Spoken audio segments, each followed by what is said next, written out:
Call the meeting to order. If everyone would please stand for the Pledge of Allegiance.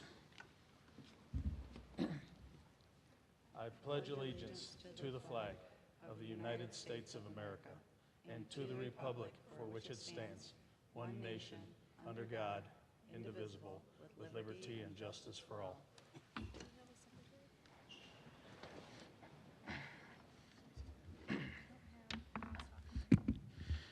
Do we have any additions or deletions from the board agenda?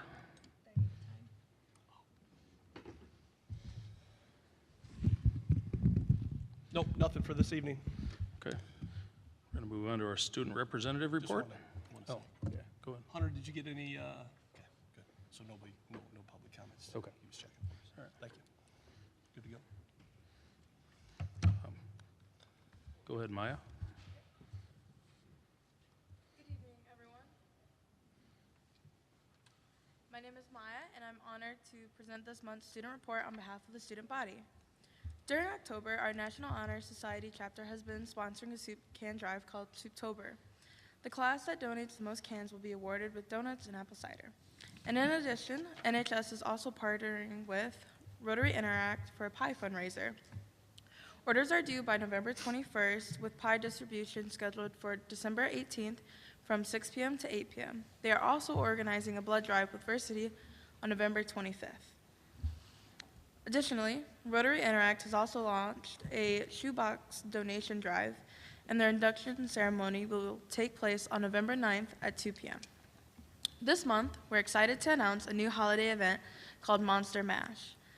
It's sponsored by Chieftain Hart, and it will be held on October 27th in the high school cafeteria at 5:30 p.m. to 7 p.m. We also want to extend a big shout out to all the actors and stage crew for their hard work for the fall play Game of Tiaras, and also Mr. Murray, who worked very hard directing. On our athletic front, our teams have been performing exceptionally well. Our varsity football team was named Lakeland Conference co-champions after a 40-26 victory over the Buchanan Bucks. Our cross-country team competed in their conference, with Sadie Bonzinski and Jocelyn Kiner earning first-team all-conference honors, and Jose Morales Perez receiving an honorable mention. And our boys soccer team, Angel Burrito and Andres Brito, received honorable mention all-conference, while Austin Hart was recognized as first-team all-conference and earned an honorable mention all-district. Our girls golf team finished third out of 12 teams in their conference, with Bree Banky and Jaden Cush making first-team all-conference, and were season medalists for best average scores, with Charlotte Maxey receiving an honorable mention. Our marching band received a Division I rating at MSBOA and Berrien Springs on October 14th for their show Down to Birdland. Finally, a reminder that the Fall Sports Banquet will be held on November 9th at 4 p.m. at the Dowagiac High School. Thank you all for your time. Thank you. Thanks, Maya. Next, we're going to move to Student of the Month. We'll start with the high school.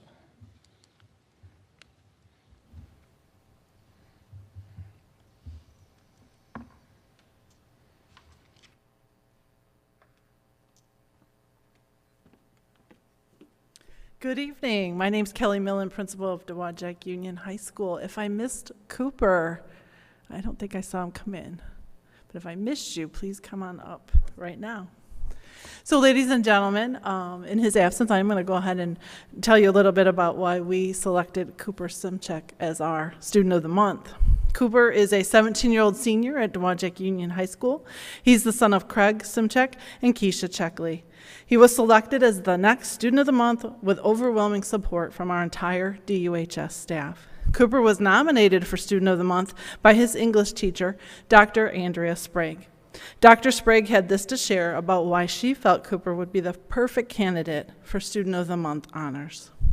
She says, Cooper has really stepped up into a leadership role this year as a senior.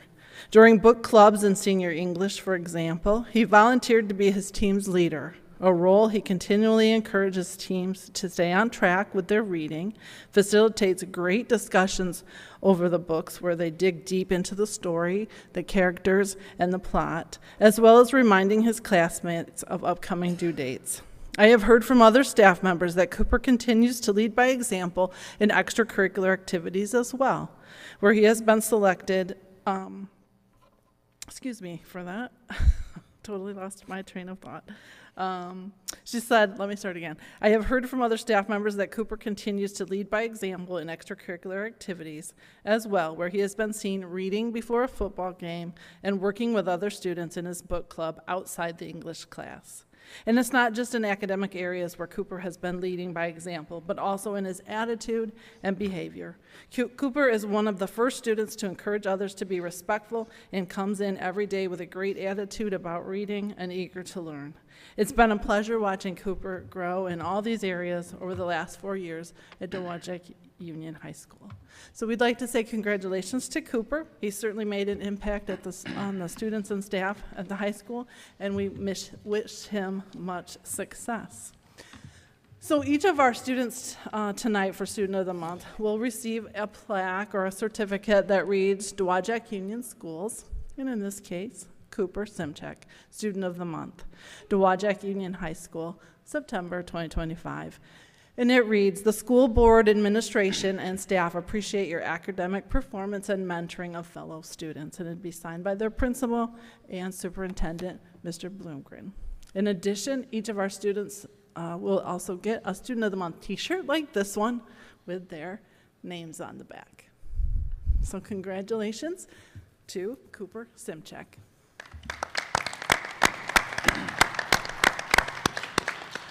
Mrs. Millen, pass on our congratulations to Cooper for us since he's not here I tonight. will, absolutely. Thank you.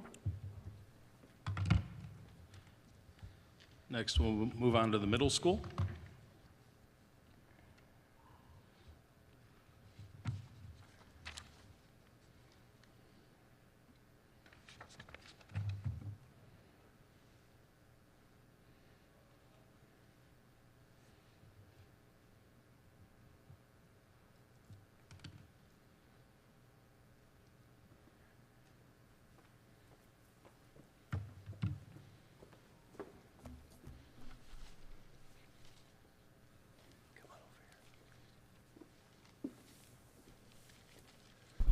Good evening. I'm Greg Guernsey, the principal of Dowagiac Middle School, and to my left is Austin Vasquez. Austin's an 8th grade student at Dowagiac Middle School and is the son of Adriana Hernandez and Edgar Vasquez. Austin has 3 sisters who are all here. Allison, who is 10, Layla, who is 13 and is current 7th grader at DMS, and Caitlin, who is a student at Southwestern Michigan College. When I asked Austin what he liked most about DMS, he said all the different course options available to students so that they can see what areas they are interested in when they get older. Austin's favorite subject is algebra with Mr. Jason Turner. Austin currently plays both defense and offense for the DMS football team and plans to play basketball for DMS this winter too. Austin was nominated by Mrs. Klein, who teaches art at DMS. Mrs. Klein had to say this about her nominee. I nominated Austin Vasquez for Student of the Month because he exemplifies qualities we look for when considering who would best represent our building. Austin is very responsible. He maintains high grades while balancing being a student athlete. He goes above and beyond in class by helping others when his work is completed. In addition, he helps maintain the classroom and is always engaged in class. In his spare time, Austin enjoys helping in the community by helping others and participating in the community parade. When asked if he had any advice to give others interested in wanting to become a Chieftain Student of the Month, he had this advice to share. I would tell them to stop worrying about themselves and see if you can help others. Perfect example of a servant leader. On behalf of the staff and students of Dowagiac Middle School, we would like to congratulate Austin Vasquez for being selected as our September 2025 Student of the Month. There you go. For you. Congratulations.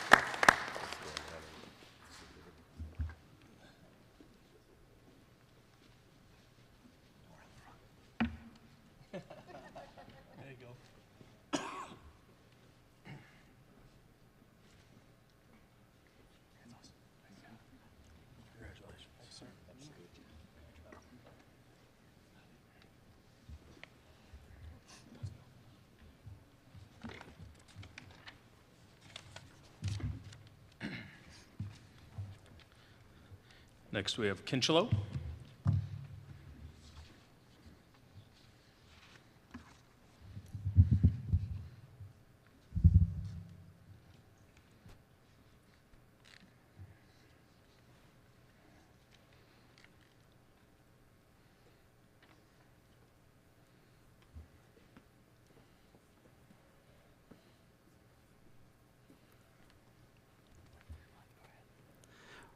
Good evening. My name is Ryan Zeal. I'm a principal at Kinchelo Elementary, and I have the honor and privilege to introduce you to Robert Hall, who I was very excited when I heard Ms. Slusher had announced him as our Student of the Month for Kinchelo for September, and I will let Ms. Slusher tell you all the wonderful things about Robert.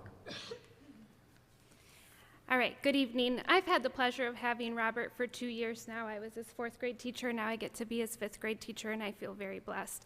I really can't think of a more deserving student to be up here representing Kinchelo. He is a delight to have in my class. He comes to school every day ready to learn, a smile on his face, and not only is he a good student, but he is a great person. He is always friendly, willing to help others.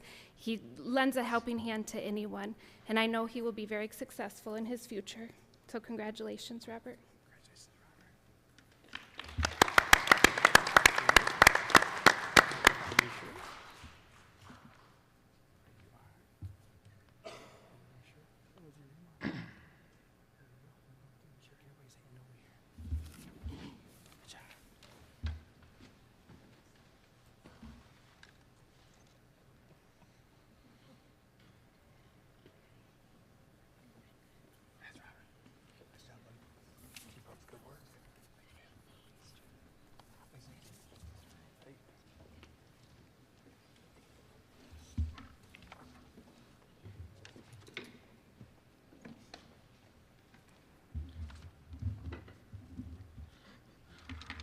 Now we have Justice Gage.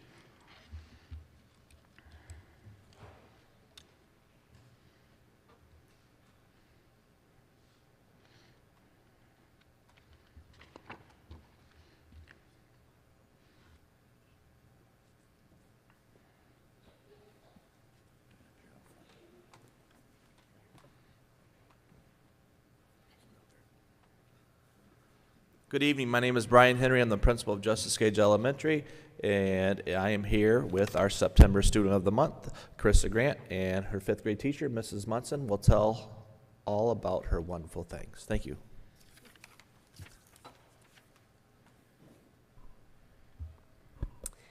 Good evening. So Carissa is a 5th grader in my class at Justice Gage, and I was super excited to select her as the September Student of the Month. She's an amazing person in so many ways. In the short time we have been together, I have seen firsthand how mature and polite Carissa can be. Her calm and polite demeanor is very much appreciated in the classroom. She can be counted on to follow her hero expectations each and every day, whether she's on the playground, in the lunchroom, in the hallway, or with her specials teachers. She works hard in the classroom and always puts in the extra effort. If a task is difficult, she puts in some extra work to master that task. As a result of her hard work, Carissa was proficient in the ELA M-STEP test last spring. In fact, she was just shy of being advanced with her ELA score, so that's really exciting. In addition, she was considered advanced for her math M-STEP test last spring. I have no doubt that she will continue to excel in her academics because she puts in so much effort with her work. Carissa's parents are Jason and Chrissy. She has an older sister, Cecily. Outside of the classroom, Carissa enjoys playing softball, and you can usually see her playing first or third base. She also spends time in the dance studio, fine-tuning her ballet and hip-hop skills. And a story that she recently shared with me that helps explain her true character is that she once helped move a pile of dirt at home that needed to be moved from one spot to another. She truly is a kind, hardworking young lady. And the entire Justice Gage community is extremely proud of Carissa's accomplishments. Congratulations.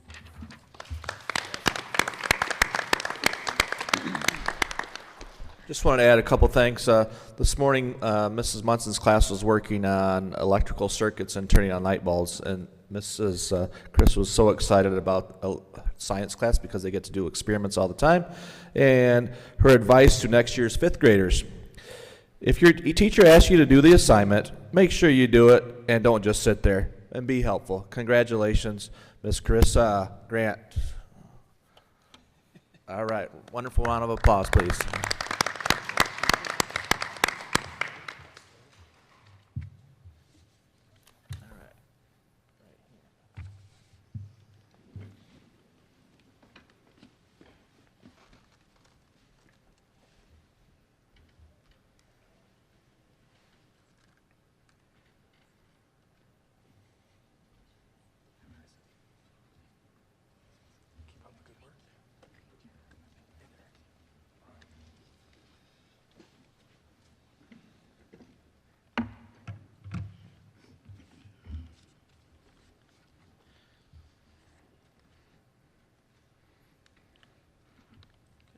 Sister Lakes.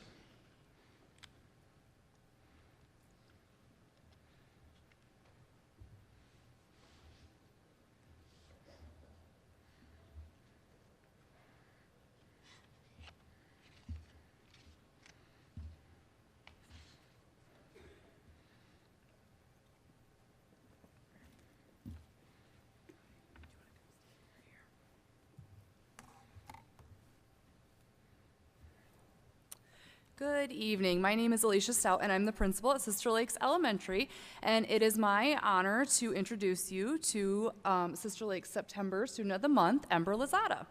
Ember is joined by her mom, Jordan Lozada, and her brother, Landon, and she is a fifth grader in Miss Kruckenberg's fifth grade class, and Miss Kruckenberg would like to tell you more information about Ember.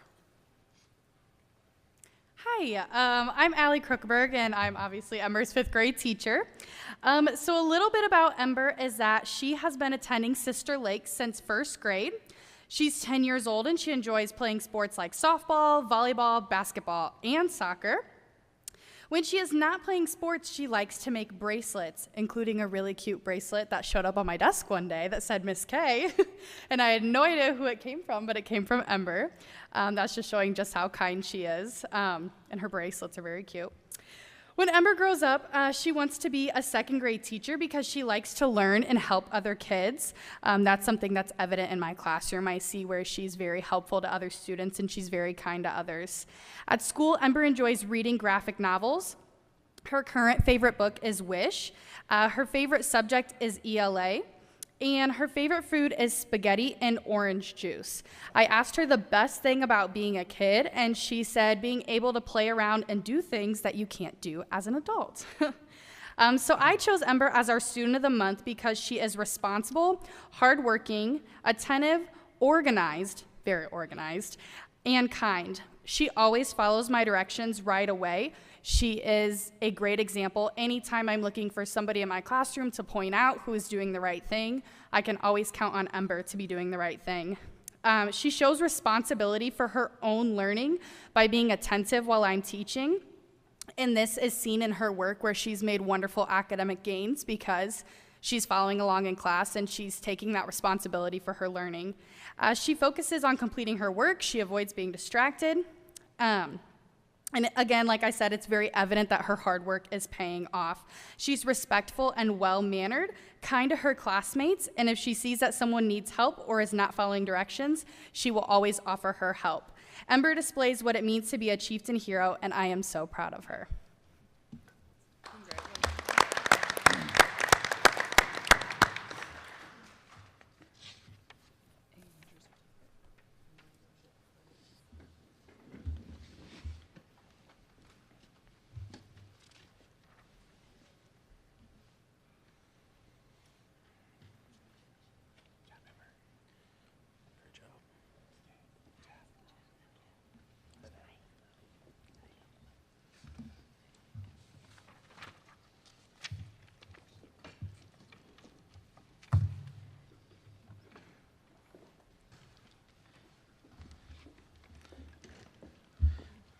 Last but not least, Patrick Hamilton.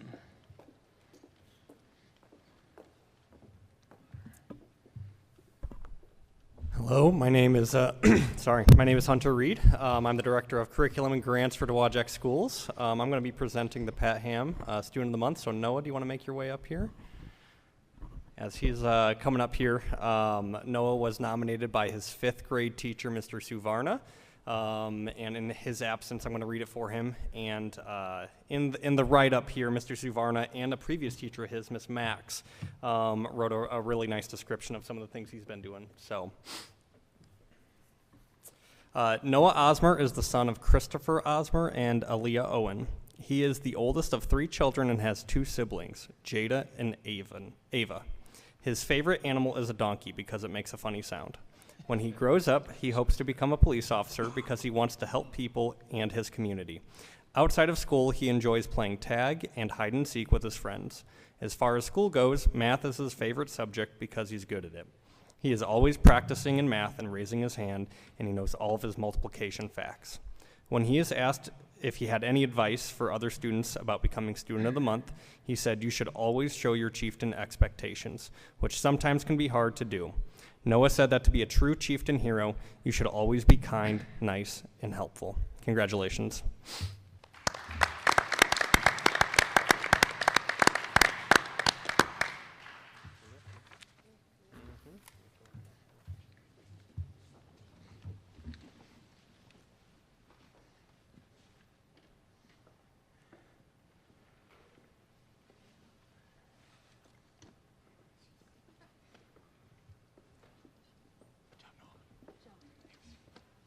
Good work.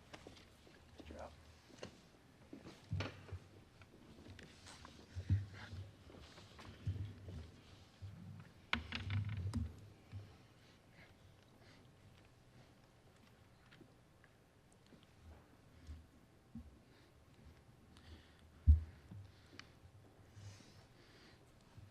All right, we're going to take a 10-minute recess for some pictures, and we'd like to thank you, Students of the Month. We're very proud of you for doing what you do and being a good representative for your other classmates. Thank you. See you in 10 minutes.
Going to start with our informational items. We've got the financial report. Stacy? We pay our bills as follows. General fund, $996,233.50. Food service, $298,402.31. Activity, $13,832.06. And then we have the final audit presentation today by Tyler Baker. Okay, thank you, Stacy.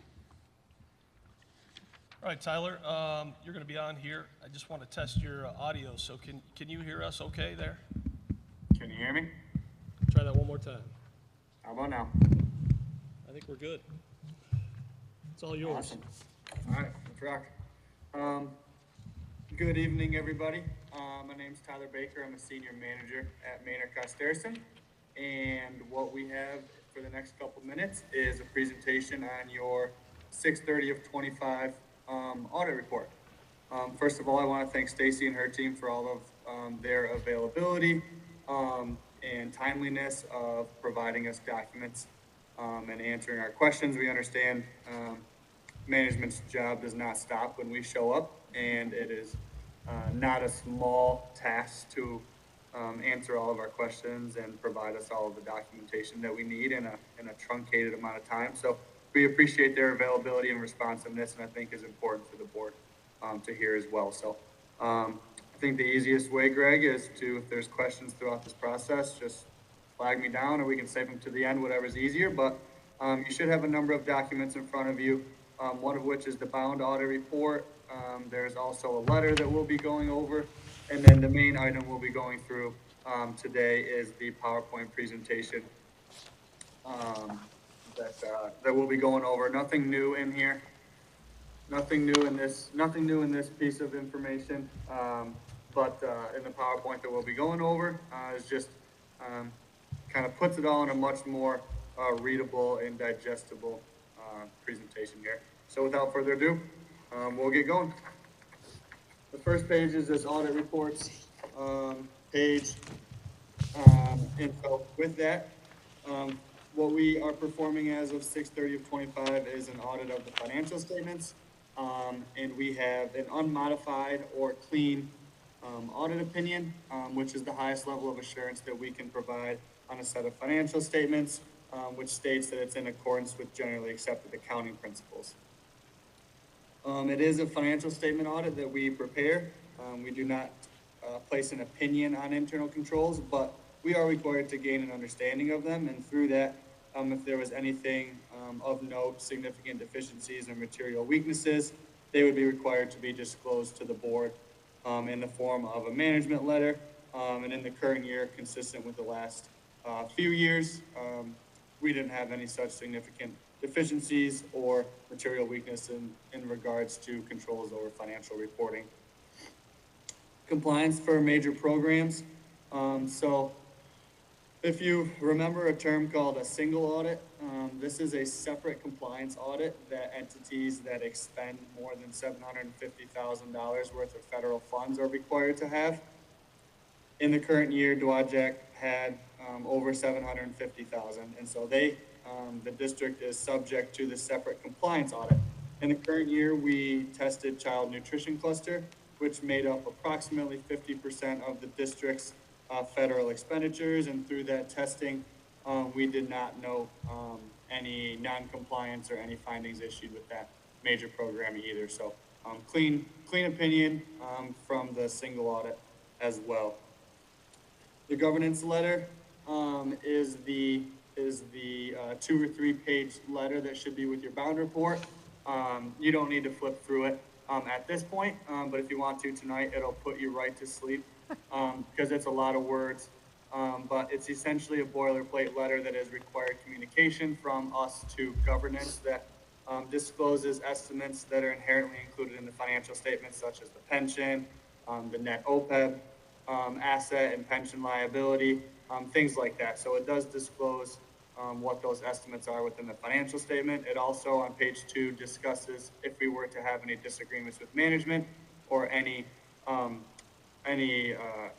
journal entries or any misstatements that management felt like didn't need to be made. And so with that, there were none. We didn't have any disagreements. There weren't any unmade entries or reconciling items or anything like that. So very boilerplate letter, which is exactly the letter that governance would like to see from that standpoint. And like I said, no management letter issued in the current year. I'm going to share my screen with you, Greg, so you can see what page it is.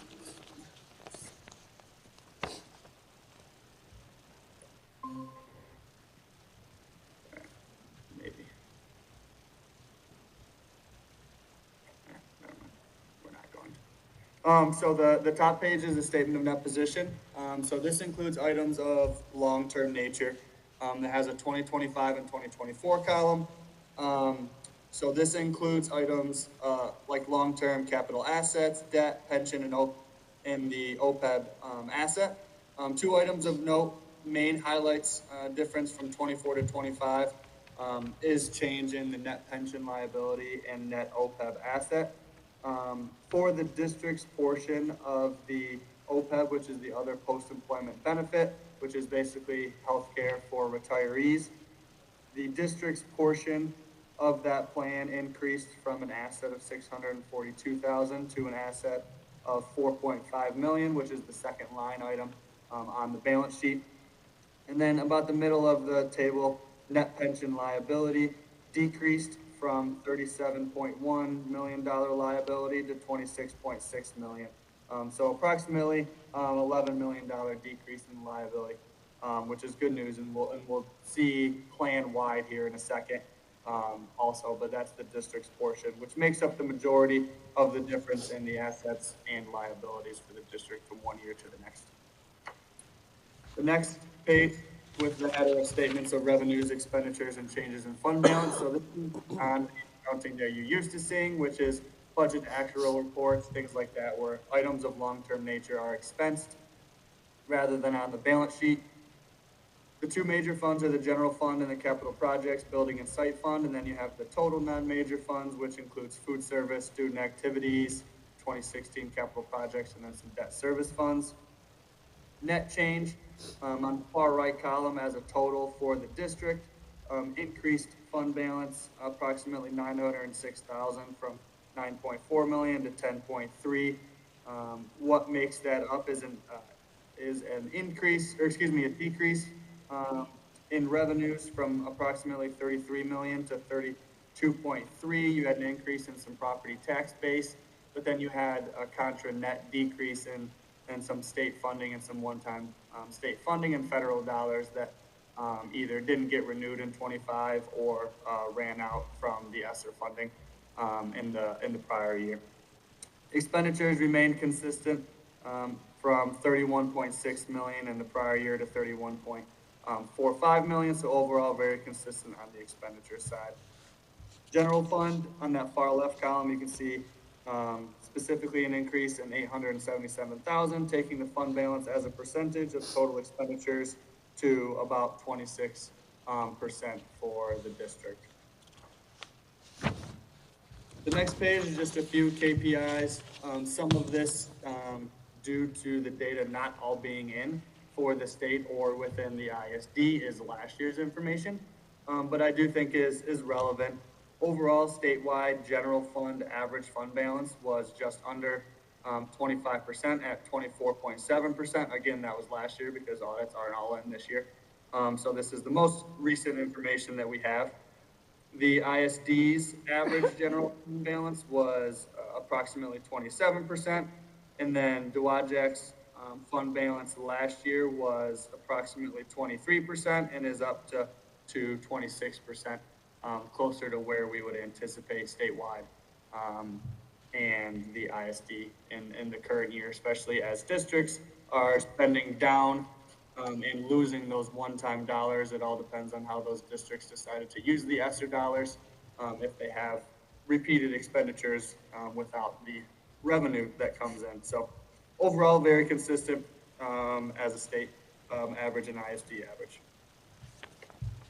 Next page is notes to the financial statements. Just a couple key topics here. Note 5 within the bond report, if you were to flip to that, details out what the district's obligations are for debt and related liabilities. which as of 6/30/25 was just over 39 million, which majority is made up of the 2015 refunding, which has approximately 7 million left, and the 2016 bonds, which has 27 million. In the current year, approximately 2.2 million in principal was paid in the current year. So just the status of the debt for the district, and then the pension and OPEB. This is kind of what I mentioned earlier, but it shows how that amount is calculated. So it's been a large liability for a number of years since they required this be put on the financial statements about 10 years ago. So the top section is the net pension liability. The first 3 rows is the plan wide for MIPSers as a state. And so that left column, it shows 9/30/24 because that's the most recent actuarial valuation for the state, as it's a cost sharing plan, has an estimated payout based on the actuary of $95.7 billion with net position or plan assets of 71 billion with that net pension liability plan wide of $24.48 billion. How we get to the district's portion is that proportionate share of that 0.1087%, which is how they get that is take all of the district's covered payroll and allocate out that total liability to all of the districts is how that percentage gets calculated for the Dowagiac's portion of 26.6 million. You may think that's a large number, and it is, but you actually can't do much about that. You're not allowed to pay down on it extra. All you are required to do is make your payroll contributions and make your monthly remittances that you get through state aid and make that within the month of getting it. And that's really all you can do for this plan liability, which the district does. So good news and bad news, but much better news is that bottom table, which shows the net OPEB asset or liability, which is the other post-employment. Same idea. That middle row shows that there was 14.3 billion in assets and only a $9.9 billion liability, meaning that there's more assets than liability. And so basically saying the plan is overfunded for the retiree health care. So that's a good news with the district's portion being $4.5 million asset for the OPEB. So more detail than you probably wanted to know, but that goes into one of your larger liabilities on the balance sheet. So I think it's important that everybody understands where those amounts come from the actuarial reports. The next page I have, and actually the last page of this report, is a budget comparison for the general fund. What this shows is the original budget on the far left column, final budget in the second, actual in the third, and then a variance with the final budget, actual to final budget in the far right column. Actual came in as a positive compared to the final budget in that far right column of a positive variance of 706,000, or approximately a 2.6% positive variance. Majority of that due to budgeted amounts for full occupancy of FTE positions, and then if there's any sort of timing or gap in full FTE being hired, main reason why those expenditures were under that final budget. So overall, 2.5% budget variance is right around generally where we would see most districts in regards to budget to actual percentages. There will be a change in this for next year when I give the presentation in regards to GASB 103 that is effective next year. What it does require, there's other pieces, but one thing it does require in regards to this schedule is it requires another column that shows the difference between original and final budget, not only a variance between the final and actual. So for instance, if there's point is that if there's significant variances between the original budget and final budget, they believe the readers should be able to know what those variances were caused by or what they may be. They may be unknown pupil counts, they might be unknown state budgets at the time, right? So it might be fairly generic wording, but that will be a requirement in the future years, is to an explanation of the significant variances between the original and final. What would designate significance, Tyler, in that Um, regard? so- Like a yep, percentage or? So, GASB pronouncements don't define materiality. It's generally what could mislead readers of the financial statements, which inherently generally means materiality on the auditor side. So it'll start at a 10% variance, and then there'll be a dollar amount that'll be factored into it. But again, it's the district's financials, so if you wanted to go even more detail, you'd be more than willing to, but there will be a general 10% as a rule of thumb for those significant variances. Thank you. So for this point, as you're making budget amendments, just retaining the reasons why as you're going through it, and it should be pretty easy to put within the financial statements in the notes to the RSI. So luckily, not too many other changes coming down the pipeline for GASB. So we had a string of number of them there with leases and subitas and compensated absences in the current year. So hopefully a nice little slower stretch for pronouncements. So any questions on the presentation so far?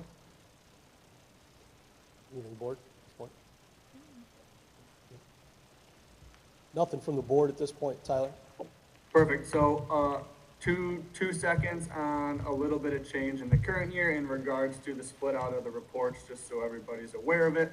So, because of the single audit, you're required to have that separate compliance audit. Our guidelines for following them from an audit standpoint come from what's called a compliance supplement. That is put out every year by the Office of Management and Budget at the federal level. We cannot finalize and submit a single audit report until that is released. That has not been released yet. And so we cannot finalize any single audit reports until that comes out. You're gonna ask, when do you think that's gonna come out, Tyler? I have no idea because it's already backlogged and they're not gonna do anything while they're not currently operating, right? So why that is difficult is that prior to the final state budget that came out, MDE did not allow us or districts to submit a separate financial statement and single audit report. So we can't separate them out prior to 2 weeks ago, but we also can't finalize a single audit. So it was a lot up in the air for most of this summer of when and how these audit reports were gonna get submitted to MDE by the 11/1 deadline. That final budget 2 weeks ago, give or take, had language in it that MDE allowed the separate financial statement report and single audit report to be separated and uploaded separately, with the caveat that the single audit report will be submitted within 30 days of the compliance supplement being released. So we have about 90 school districts that have single audit reports. So we spent a few days, a team of us, and we separated out the single audit report, which is about 15 pages. There was about 20 pages of changes, and got those all separate so that districts could submit their financial statement only reports to MDE, including the FID, by the 11/1 deadline. And so we've made it through that process specifically with your district. And so hitting that 11/1 deadline, as not to affect obviously state aid and everything like that, will not be a problem. So that's a little bit of background on what happened this summer, which was pretty fun. So they put you through more work, but not us, is what you're telling us. Yeah, yeah. We appreciate you, Tyler. Yep, that's what we're here for. It's definitely more work because Stacy had to look at it again, so. But yes, that's just a little bit of background on if you were to compare the two reports, and you'll see it on MDE why there's two and not just one like previously, so. So just for the board's information and for the folks that are still here, Tyler, the variance in our overall. Left? I haven't bored them all? Not yet, not yet. The overall budget itself, the variance within that, the goal is to be within 3%, correct? Yep, And generally 2 to 3%, yep. So Stacy and her team was within, under that 3%, 2.5% or so. Yep, and some things are out of control, out of control of the districts on when invoices come in, things like that. Sure. So, yep. So I just wanted the board to be aware of Stacy's hard work and efforts and her team to land within that 3% variance again this year, and continues to do so each and every year. So we're fortunate and lucky to have Stacy on our team. Good. Thank you. Any other questions, board, for Tyler? Anything else to add, Tyler? Nope. All right. Nope. If any other questions come up, feel free to pass them along to Greg or Stacy, and they know how to get a hold of me. Appreciate you joining us virtually and providing us with the update. Awesome. Thanks for your time. Thank you, Thanks, sir. everybody. Right. Bye.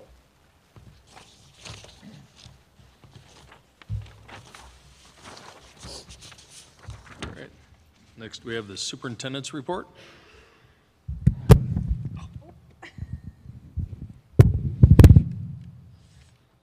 Okay.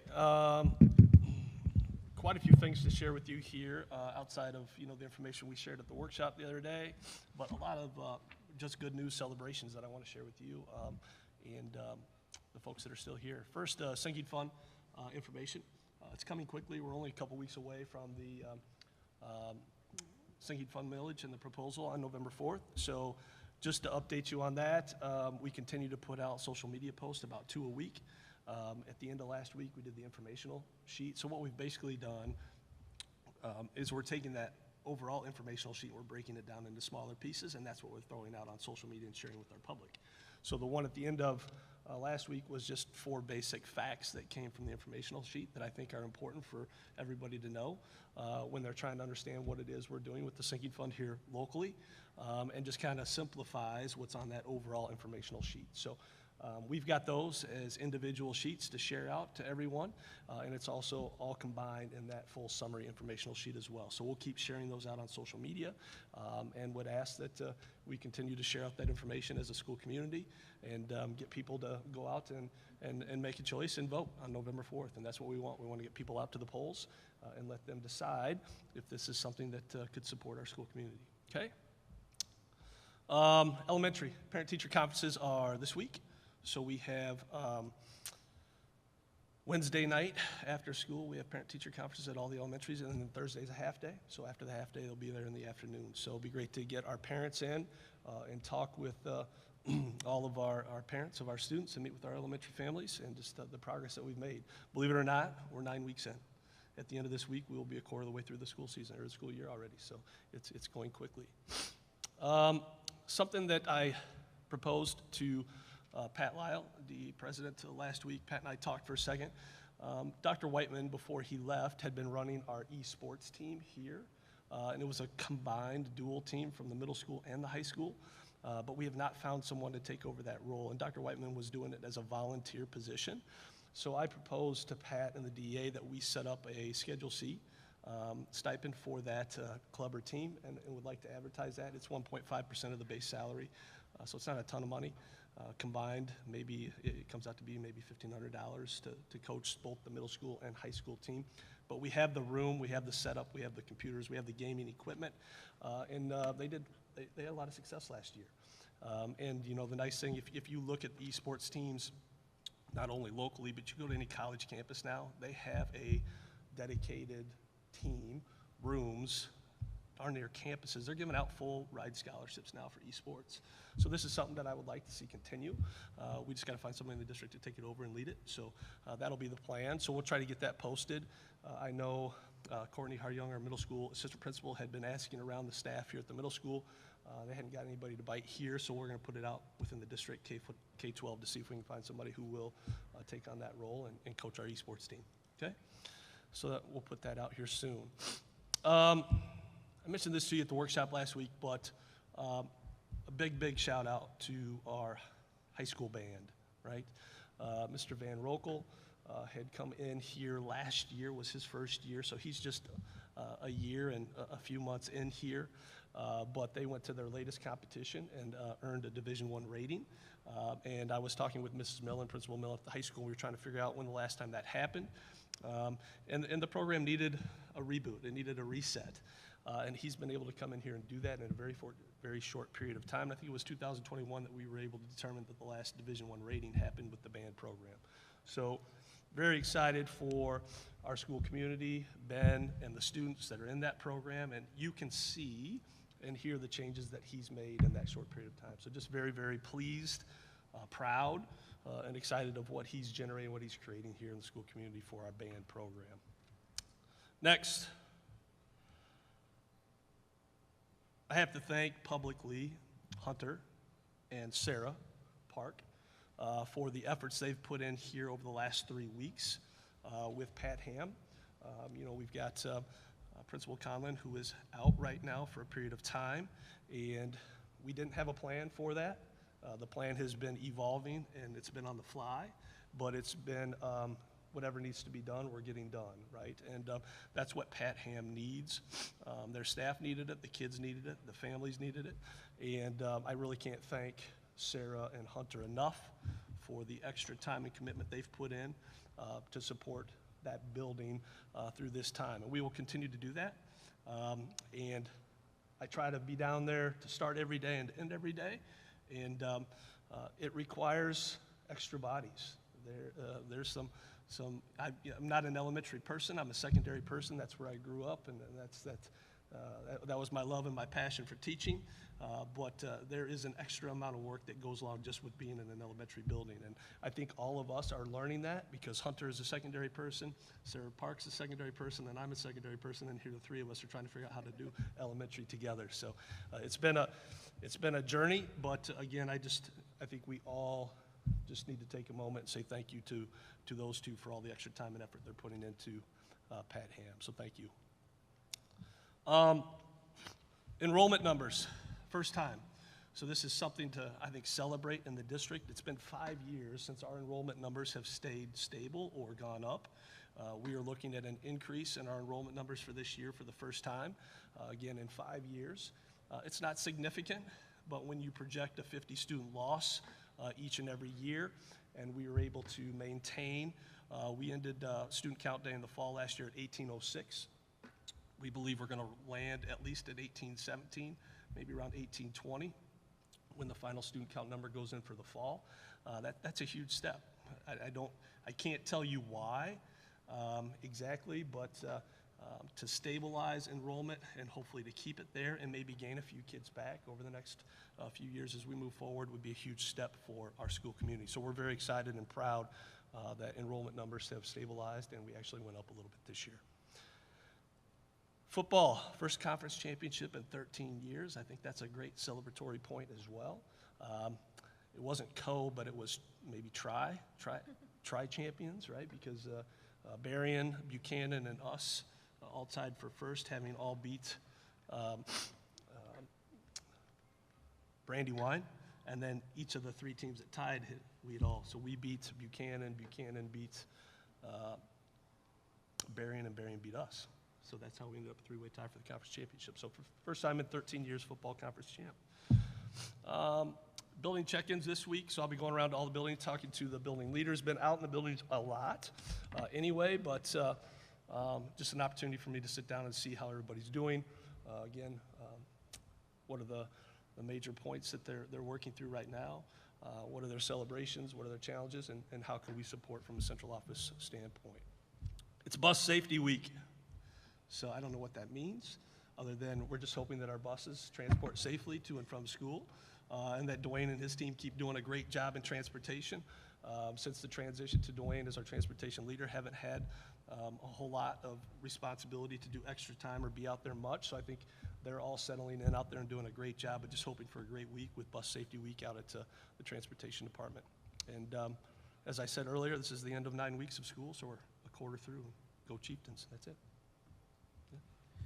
All right. Thank you, Greg. Going to move to our consent agenda. We've got approval of minutes for September 8th and September 8th, September 15th, and October 13th. Approval of bills for payments, acceptance of FMLA leave, Leah Gibson, and acceptance of FMLA leave, Nicole Conlon. Can I get a motion? I, Christina Carpenter, make the motion to approve A through D as listed on the consent agenda. Support. Okay, have a motion with support. Any discussion? Okay. All in favor? Aye. Opposed? Motion carries. Next we have new business, Youth and Government Program Continuation at the high school. Yeah, so I just real quick. It's a club that Brian Litton at the high school started last year. A couple students actually went to the state conference in the spring, I believe.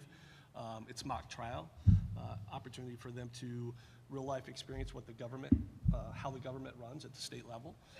And so he was hoping that this program would grow in its capacity this year. They're hoping between 15 and 20 students this year. They will be going to the fall conference locally in Battle Creek for a day. I don't think there's an overnight stay tied to that. It's in your board packet, but the one in the spring is an overnight stay, so that's why I wanted to bring it to your attention to make sure you're aware of that, that we want to continue to support this group and the experience of seeing the state government run hands-on. So that would be their experience with this group. Okay. Can I get a motion? I, Randy Taggart, make the motion to approve the continuation of youth and government program at Georgia Union High School. Support. Okay. Got a motion with support. Discussion? Okay. Tucker? Yes. Carpenter? Yes. Charles? Yes. Ickes? Yes. Taggart? Yes. Devereaux? Yes. Okay, motion Motion carries. carried. Next, we have out-of-state field trip request for Humanities Club. Yeah, so they go over to Chicago. Same trip, same club that went last year. Experience the culture and art of Chicago. Opportunity to go to a couple different venues and to then experience Hamilton, which we know is an awesome musical. So true real-life experience for the kids to go see the culture and art of Chicago and have a great day. So want to continue to support that opportunity for the kids. So because it's out of the range of travel, need to bring it to your attention for approval. Okay, can we get a motion? I, Stephanie Tucker, make the motion to approve the out-of-state field trip request by the Humanities Club. Support. All right, we have a motion with support. Discussion? Carpenter? Yes. Charles? Yes.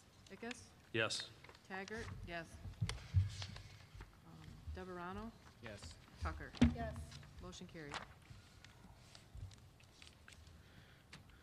Okay, next we have the 2024-2025 fiscal year audit. So that was the presentation that Tyler just provided to us. No questions. If anything else comes up in your thoughts or after overlooking the information, let me know. But in a good spot. Okay. Can we get a I, motion? Randy Taggart, make the motion to accept and approve the 2024-25 fiscal year audit as presented. Support. Okay. Motion with support. Any discussion? Charles? Yes. Ickes? Yes. Taggart? Yes. Devereaux? Yes. Tucker? Yes. Carpenter? Yes. Motion carried. Okay, next we have the 2026 refunding bonds. So excited to share this news with you, given the current position we're in with going to the public and asking for the sinking fund millage. Basically, the debt that we currently have in the district with our 2015-2016 bonds is what Tyler was talking about in the presentation. It equals about $39 million that we still have in debt. By refunding these bonds, basically by refinancing our home, our school home, we can save our current school district about $2.4 million in taxpayer money. And so we're very excited to be able to work through this process. Stacy's been working with our financial team on our outside auditors to bring this forward and to make this happen. So the life of the existing current bonds that we have, by doing this and refinancing these bonds, we will save our current school district taxpayers over right around $2.4 million. Anything to add to that, Stacy? No? Did I get it? It's significant. Significant. That's a large, chunk of change. One of the bonds runs through 2031. The other bond runs through 2041. So those are the bonds that we currently have in debt. But through the life expectancy of those bonds, by doing this, again, a cost savings of $2.4 million to our school-based taxpayers. So excited about this opportunity. It'll drive the millage that we levy to the taxpayers down quicker. Yep. So it's a positive. Good. Can we get a motion? I, Randy Taggart, make the motion to approve the attached resolution, but to authorize the issuance and delegation of the sale of Dowagiac Union School District 2026 refunding bonds. Support. Okay, motion with support. Any discussion? I was thinking we all should have motioned that one together in chorus. Yeah. It's good. DeVerona, Yes. Ickes, Yes. Taggart, yes. Tucker, Yes. Carpenter, Yes. Charles. Yes. Motion carried. Okay, next we have 3 change orders for the high school welding project. Have you ever seen a construction project without change orders, right? So as we talked through this the other day at the board workshop, this is the ventilation and exhausting system that we didn't think we were going to need, neither did our architects or engineers, because of the self-ventilating hoods that we have for the welding equipment. But the state wouldn't overlook that. They said just because it's a new space that you're creating, you have to have the ventilation regardless. So that was 12,000 of the change order, and then the other major change order was had not taken account that each one of the welding hoods needed its own electrical source in each one of the booth areas, and so that was another cost.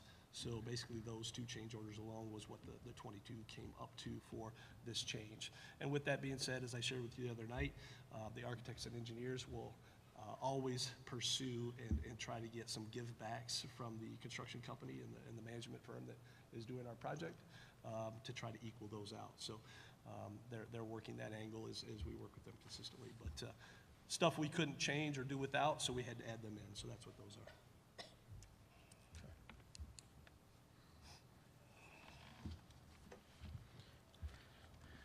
Can I get a motion? I, Stephanie Tucker, make the motion to approve the recommended change orders for the high school welding project in the total amount of $22,052 as presented by the superintendent. Support. Okay, motion with support. Discussion? Ickes, Yes. Taggart, yes. DeVerona, Yes. Tucker, Yes. Carpenter, Yes. Charles. Yes. Motion carried. Okay, next we have the district facility assessment and utilization study by the firm of Inform Architecture and Ignite. So last year, Katrina and I, as we started to talk about the district as a whole and trying to find a way to evaluate all of our buildings and all of our facilities, she applied for a grant through the state, and it can be up to $250,000, and we were awarded $100,000 to do a facilities and assessment study. So this is dollars that are being spent out of grant money only that were applied for, not out of our general fund. And I'm asking that we contract with Inform and Ignite. They're the same group that's working with us on our welding facility and had done the studies and preparation for that as well, to come in and do our facilities and utilization study of all of our buildings in our district. So initially, we had talked about only looking at the elementary buildings this year, but because of the amount of dollars that we got from the grant fund through the state, we decided we might as well do everything at once with this team. So that's what this ask is for them to come in and do an assessment and utilization study of our entire district and all of our buildings and facilities. Okay, can I get a motion? I, Stephanie Tucker, make the motion to approve the district facility assessment and utilization study by the firm of Inform Architecture and Ignite in the amount of $29,000 as presented by the superintendent. Support.